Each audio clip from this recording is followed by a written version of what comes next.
Ezekiel Elliott, the holdout now at 31 days. Cowboys VP Stephen Jones says he's still confident a deal can be worked out. The boys have made Elliott an offer that would pay him more than $13.125 million a year.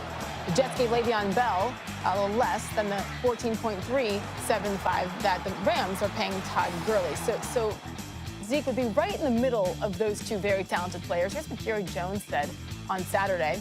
Again, I don't want to sound like it's not important for him to be here. I think it's important for him to be here, or we wouldn't be having everybody be here, everybody getting some work in.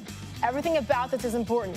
Everybody does understand it. It's just a question of seeing if it works. But, you know, we're going to play football one way or the other. That's the way it works, end quote. Ed Werder back with us on SportsCenter. Ed, what is the latest on the Zeke negotiation? Well, you would expect, Sage, that there'd be a heightened sense of urgency with these negotiations, but I'm told there was no significant activity regarding the Cowboys and their negotiations with Ezekiel Elliott today. The Cowboys' goal when training camp began was to sign Elliott, Dak Prescott, and Amari Cooper to extensions before the regular season. But now it's become apparent that Jerry Jones has simplified that to simply signing Elliott.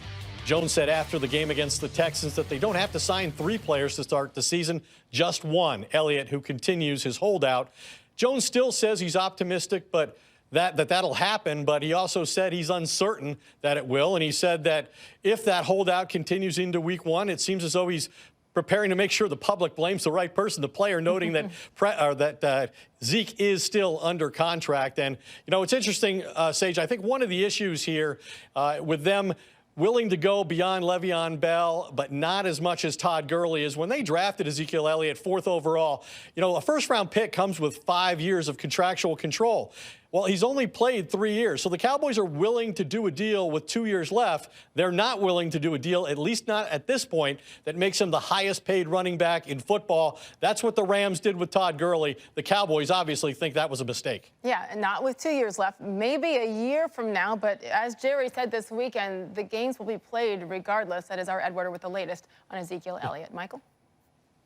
All right, Keyshawn Johnson joins us now here on SportsCenter. All right, look, the Cowboys don't sign Ezekiel Elliott to win week 1. They're trying to win a Super Bowl and maybe multiple Super Bowls. But having said that, Key, what concerns are there, if any, with Zeke not having any training camp potentially and just show up and be ready to play week 1? Well, I think he is, to some degree, having training camp. It just happens to be in Cabo. All right, fair. You think about the Marshall Faulk, the Hall of Famer, going down to Cabo and working out with Zeke Elliott. He knows the offense. He knows what to do. I'm not worried about him being in shape. He is a professional. He knows that being in shape is part of it. So at the end of the day, we watched the Cowboys in the past miss players for contract holdouts. They came in. Most notably and famously, Emmitt Smith. They started off 0-2 without Emmitt. So a lot of people point to that, and then they look up, and the Cowboys won the Super Bowl. This could be a repeat of that, although I do believe that Jerry learned a lesson from going 0-2, and he's not going to repeat that same mistake. I believe, personally, Zeke will be there for Game 1. Contract signed, still delivered.